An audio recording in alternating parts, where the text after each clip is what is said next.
लोकसभा चुनाव 2024 में 99 सीटें जीतने के बाद कांग्रेस का जोश हाई है। अब कांग्रेस 2029 के लोकसभा चुनाव में अपने दम पर 272 सीटों का लक्ष्य बनाकर चल रही है।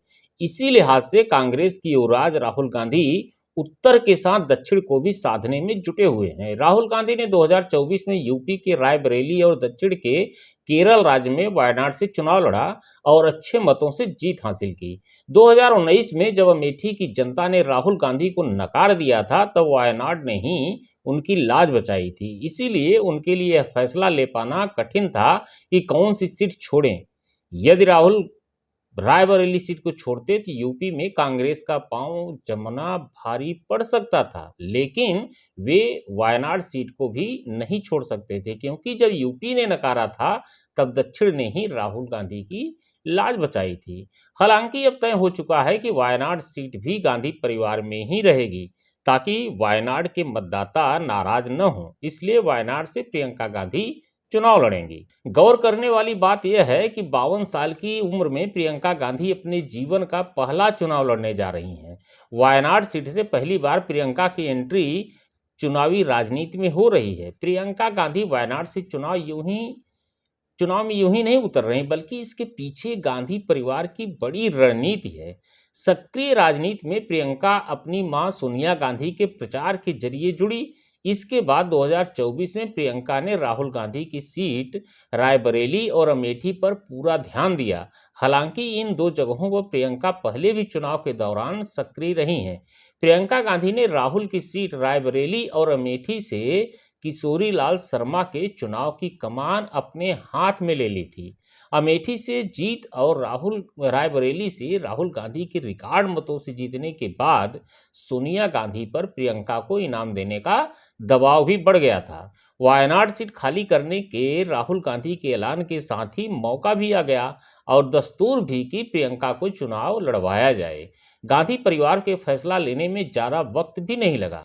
अब सवाल यह उठता है कि प्रियंका गांधी को वायनाड से ही क्यों लड़वाया जा रहा है। तो इसके पीछे राहुल गांधी की उत्तर और दक्षिण की राजनीति को साधने की रणनीति है। राहुल गांधी ये मानते हैं कि जब अमेठी ने दगा दिया तब उनको सुदूर दक्षिण के वायनाड ने ही उनकी लाज बचाई।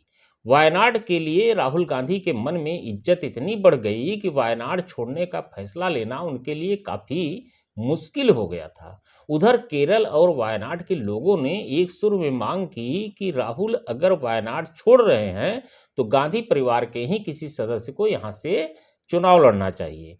स्वाभाविक है कि वो नाम प्रियंका का ही होता। वही हुआ। केरल और वायनाड ने 2019 और 2024 दोनों लोकसभा चुनाव में कांग्रेस का जमकर साथ दिया। केरल के लोगों ने लोकसभा में सीटों से कांग्रेस की झोली भर दी। राहुल गांधी उस आधार को खोना नहीं चाहते, इसलिए भी प्रियंका गांधी को टिकट देना सियासी मजबूरी बन गई। अब कांग्रेस को उत्तर में पुनर्जीवित करने का जिम्मा राहुल गांधी के कंधे पर है। दक्षिण भारत में राहुल गांधी इस मिशन में काफी सफल रहे हैं। अब उत्तर भारत के साथ पूरे देश में राहुल गांधी पार्टी का मजबूत आधार तैयार करने का काम करेंगे। दक्षिण के लोग प्रियंका गांधी के सहारे खुद को गांधी परिवार से पहले की तरह ही जुड़ा हुआ महसूस करेंगे। वैसे भी कांग्रेस ने मजबूती के लिए हमेशा दक्षिण का रुख किया है। इंदिरा गांधी के चिकमगलूर या फिर मेढक से चुनाव लड़ने की बात रही हो या फिर सोनिया गांधी के बेल्लारी से, इस परंपरा को राहुल गांधी ने भी वायनाड से चुनाव लड़कर निभाया और अब प्रियंका गांधी भी वही कर रही हैं। वायनाड से प्रियंका गांधी के चुनाव लड़ने के पीछे रणनीति यह है कि केरल में 2026 में विधानसभा चुनाव होने हैं। यहां प्रियंका गांधी जमीन तैयार करेंगी और राहुल गांधी सही समय पर आक्रामक चुनाव प्रचार के जरिए इस राज्य में पार्टी की सरकार की वापसी करवाएंगे। प्रियंका के लोकसभा सांसद बनने से लोकसभा में राहुल गांधी को मजबूती मिलेगी। राहुल गांधी पर लोकसभा में नेता विपक्ष का पद लेने का दबाव भी है। संभवतः वो इसे स्वीकार भी कर लें, क्योंकि राहुल गांधी को पूरे देश में दौरे और पार्टी के पक्ष में प्रचार करना है। इसलिए संसद में राहुल गांधी की अनुपस्थिति में प्रियंका एक ताकत बनकर विपक्षी सांसदों का नेतृत्व कर सकती हैं। कुल मिलाकर लोकसभा चुनाव 2029 के लिए कांग्रेस ने अभी से तैयारी शुरू कर दी है।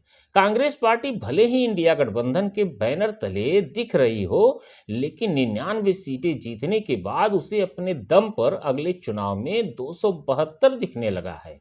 यही वजह है कि राहुल गांधी ने प्रियंका को चुनावी मैदान में उतारकर पूरे दमखम और दुगनी ताकत से 2029 की तैयारी शुरू कर दी है। पिछले कुछ वर्षों से जिस तरह राहुल गांधी पार्टी को मजबूत बनाने की मेहनत में जुटे हुए हैं और 2024 में जिस तरह उन्हें सफलता मिली है, उससे राहुल का जोश हाई दिख रहा है। अब राहुल गांधी को लगने लगा है कि यदि वे अगले 5 साल तक पूरे देश में मेहनत करते रहे तो अपने दम पर कांग्रेस 272 सीट का लक्ष्य हासिल कर लेगी। धन्यवाद, नमस्कार।